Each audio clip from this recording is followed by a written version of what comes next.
It's been over 10 years since BMW last made an M Touring product, and today we are super excited to be able to introduce to you our very own BMW M3 Touring for the channel.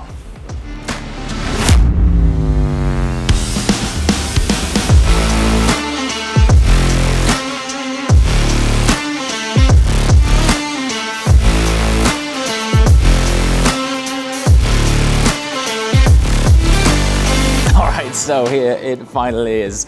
This is our new BMW M3 Touring in skyscraper grey metallic. Now the story goes, we actually had a deposit on this car with Graphics BMW way before the car was launched. I'm not sure it was actually an official product when we placed the order, but we'd seen spy shots of it testing on the ring, so we knew it was coming. But the significant moment is during the 50th anniversary celebrations of BMW M.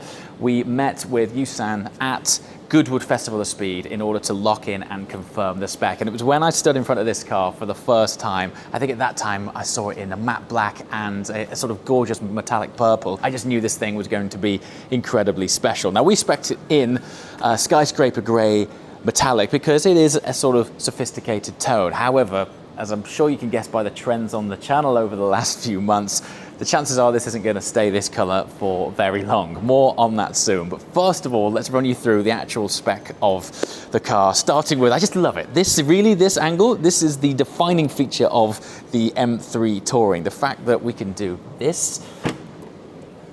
I don't want to nerd out too hard here, but this split tail cab here, this is one of the biggest reasons that we love cars like this, because it's going to be a genuine support car, camera car, crew car on the channel. And to be able to do this and track from a tracking camera point of view, to have a split tail like this for us is a game changer. You can just see the Kailami orange interior in there. We'll tease that one just now and show you on the inside shortly. Now, speaking of 50th anniversary, we thought it was appropriate to spec these badges. Now, these are an optional extra, but because we saw the car for the first time at the Goodwood Festival of Speed during their 50th anniversary celebrations, and we actually locked in our spec then, we thought it was only appropriate to honor that with the 50th anniversary special edition badges. Now, come down here. One of the controversial optional extras on BMW M products right now from their M Performance Parts section is the optional sports exhaust, which sort of takes these exhausts and tilts them on their side at an angle like that and sort of stacks them. I'm not too keen on those aesthetically. I'd love to hear from you in the comments below, but we decided to go for a side-by-side, more traditional option. I just think it suits the style and stance of the car more. Now, we do have the optional carbon fiber diffuser surrounding those pretty substantial tailpipes, which again adds to the sort of black pack spec options which are on the car. Also, you can see on top of here there is this sort of subtle lip, dare I say it, a sort of micro ducktail diffuser coming off the top end of the rear of the car. But come here, stand here, that just says Touring. The idea of this car, M Dynamics, M3 performance and drivability with everyday performance and practicality. Speaking of which, let me show you this. So inside, 500 litres of storage space. If you drop the seats down there, it opens it up to over 1,500 litres of storage space. And believe me, when our team gets on the road, we're going to need that space. And also, judging by the nature of a lot of the cars we film, we're also going to need this performance to keep up with things. I've got a feeling we're going to be tracking some Koenigsegg's this year, so this thing's going to have to stretch its legs. So let's take a look at the business box of the M3 Touring. Now, fun fact over here in the UK, the M3 Tourings only come in competition versions. So take, for example, a standard M3 non-comp is around about 473 horsepower. In the competition version, it's an uplift of 30 horsepower to 503 horsepower. And this is, of course, the now famous inline six twin turbo 3 litre, and with 650 Newton meters of torque, it's going to be pretty helpful having all-wheel drive to keep this power planted all the time. Okay, speaking of xDrive, this car was developed on Michelin Pilot Sport 4S tyres. Fun fact, they have 20-inch wheels at the rear, 19-inch at the front. The reason that I want to set some context of the xDrive and the importance of these new Michelin tyres is that the previous generation 991 Gen 1 Porsche 911 GT3 set a Nürburgring lap time of around 7 minutes and 32 seconds. This car, this 5-seater estate car with xDrive and Michelin tires did a 7-minute 35-second lap time. What is going on? Yeah, it may look practical, which it is, but do not be deceived. This thing is a proper piece of kit. So sections of these PS4s are 285 at the rear and 275 at the front. They're actually not that big, so to be able to get that kind of performance out of a section which isn't that chunky is a remarkable testament to just how capable the chassis, the dynamics, the xDrive and these tyres put all that power to the ground. Now the eagle-eyed of you may notice that we didn't go full fat on the brakes. These are the standard steel brakes, but I do like the red contrasting calipers. Now, being real, the reason we didn't go full fat on the ceramics is they're an £8,000 optional extra, and well, for me, this is distinctly a road car. We're gonna drive it swift, but we're not setting any Nürburgring lap times, so we didn't go for the full fat, but I still think they look cool. And James, welcome to Graphics BMW. Welcome to Perth. Listen, first of all, thank you for getting us such an early slot, because I'm aware these aren't the easiest to get hold of. You were the first person we had for a build slot for one of these cars, and we're only getting 3 this year. So this is one of 3 for this year. Just 3? 3. Wow. And this is the first one in Scotland that I know about. So really excited. So early car then. Really excited that you're the first one. Thank you so for much. For Graphics BMW. We're obviously part of the East and Western Motor Group. Been around for 1927. Have you that long? 1927 was the first when Douglas Brown established the company. So really appreciate you giving us a chance to look after you on this one. Run us through the run-in period, because you can't give this full send from day one, right? No, so it's a 1,200 mile run-in period. Okay. What happens at the 1,200 mile service is we change the rear differential oils and the engine oils. Okay. The viscosity is slightly thicker when we go to the 1,200 miles. Okay. And then when they program them to the vehicle, it releases a little bit extra power. Right. So try and stay away from full throttle for the first 1,200 miles. We'll be very and sensible. The red line. Very sensible. We just need to have a 1,200 mile road trip. Yes, and absolutely. Then but it needs to finish here, right? Absolutely. So you need to leave here, bring it back to get onto Cornwall, and then come straight back up. Yeah, 600 mile round trip. Absolutely. That'll be good. That'll be a good actually, day trip. First drive, that could be quite good actually. Could we do 1,200 miles in 48 hours from here to Cornwall and back? And then as we drive through the door, service at the ready, and then drift mode. And then drift mode into the Highlands. Into the Highlands. There you go. That would be amazing. Brilliant. Yeah, so, super cool. And then there's the interior. Now, BMW majorly stepped up their interior game over the last few years. We opted for Kyalami Orange, which is, as you can see, is this iridescent interior here. I love the contrast of this bright interior versus a more sort of refined, sophisticated exterior. When you walk over to it and see this orange through the glass, it's like this glowing orb of orange inside. It's so inviting, it's so warm, but it adds theatre, it adds a lot of drama to the inside of the car. And then you've got the carbon. Now, we opted for the upgraded carbon pack, but also the carbon back sports seats. The sculpture on these things, look at that. I mean, looks like something out of a spaceship rather than a car.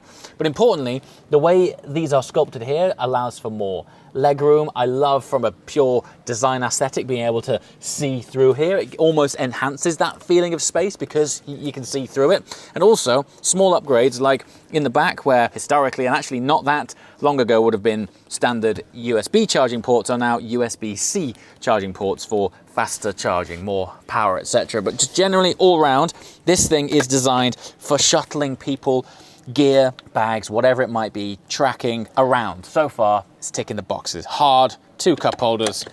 What's not to love?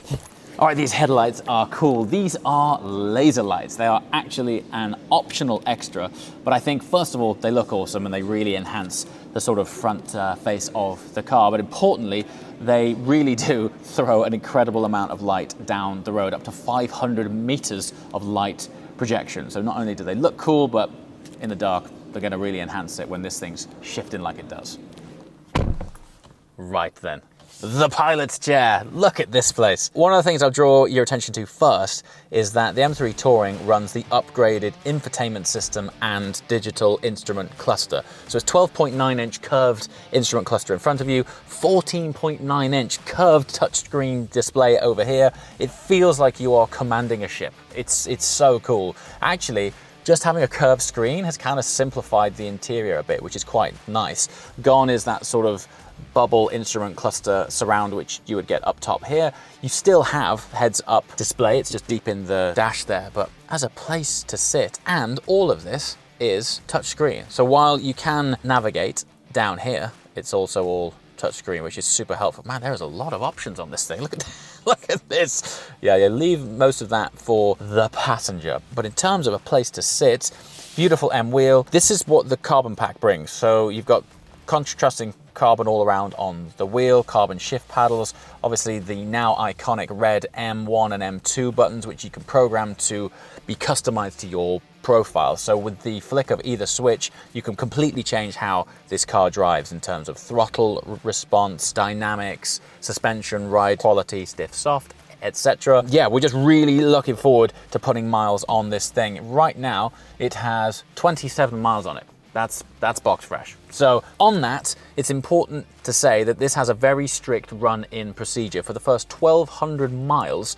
the power in this car is actually electronically restricted, so we don't have the full horsepower from day one until the first run-in service has taken place. We'll bring it into Graphics Perth here.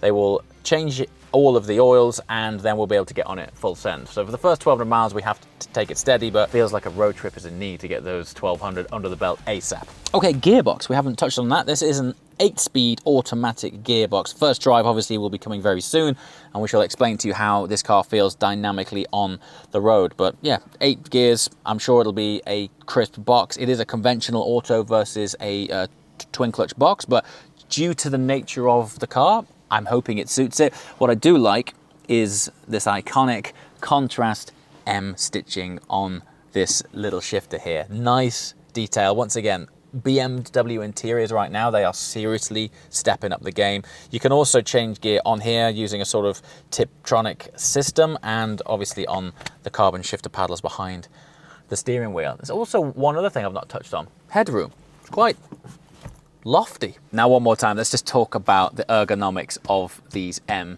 carbon bucket seats to sit in. It just encourages great driving. It just feels so right. There is a lot of sculpture to them. When you get in, there's this sort of hugging feeling, like extra support. Interestingly, I would say this central section here takes a little bit of getting used to, just for a few minutes, because you're not used to sitting in a seat this supportive in a road car. I'm not just saying this. There is definitely this sort of undertone of genuine bucket seat race car feel to it when you get in, because there's so much contact points from these seats with different parts of your body. It's gorgeous. You also get the iconic M3 logo, which actually illuminates, and I like the perforated leather too, with Kailami contrasting orange perforations there. Oh, we also have a heated steering wheel. Now let me just touch on this touch screen. This is stunning. First of all, let's just appreciate these graphics. They are, honestly, stepped up the game so much. So with these, you can effectively configure each of these settings individually, and then you save them to your driving modes here. So you can have opposite ends of the spectrum. So if you want to put it into, say, M1, you could have a more of a sort of comfort, slightly sporty mode. And then when you get onto your favorite B road and you want to unleash all 503 brake, all 650 Newton meters of torque, all of that four-wheel drive, smash on M2 if you've programmed it to be full send, and you can make it hardcore at the flick of a switch. But I love look at the graphics on this. It really feels like I'm in the Gran Turismo configurator. It's bonkers. Now, if I scroll down to the bottom here, there's something very interesting and very fun. Permanently, the car is xDrive, so that's 4-wheel drive, but you can change it to 2-wheel drive, rear-wheel drive only. You know what that means. One of my favorite features though, check this out. First of all, it's pretty responsive, but your car is the spec of your car. I have never seen a brand do that. It's normally some generic silhouette or even the wrong car. But the car is the car in the spec of your car, which is highly, highly cool. But something that you might not be able to detect here, 2 important things. First of all, it has a matte satin finish on this screen, which allows for 2 things. First of all, the way that your finger moves over it is silky smooth. So if you run your finger over a gloss screen, it has that sort of tacky sort of approach. It's not smooth. But the other thing, light refraction is minimal on this, right? It doesn't glare back at you. It's always looking crisp because it's got a satin finish to it. Very cool in itself. And the other thing, I see this in the comment section all the time, no visible fingerprints because it's not a glossy surface. So it's always looking crisp. It's beautiful to interact with. The graphic, look at the graphics. Honestly, it feels like I'm interacting with a PlayStation. It's big, it's bold, it's crisp, it's clear. The backlit is really nice. I am a big fan. I'm impressed. I haven't spent a great deal of time in this generation. It's really nice because previous gens, I thought the infotainment system was a little bit clunky. There was too many sub-menus. The fonts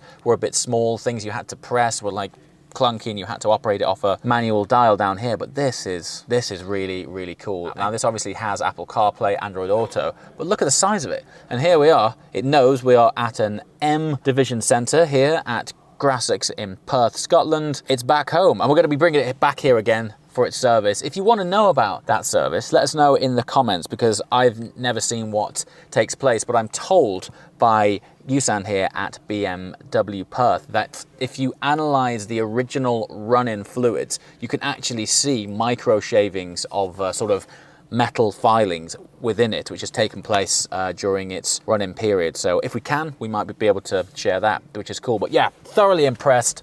14.9 inch curved touchscreen, satin finish display, 12.9 inch digital instrument cluster, beautiful wraparound carbon bucket seats. We got to christen this thing, road trip, comments below. Where should we go? As always, thanks so much for watching and we should see you next time. Ciao.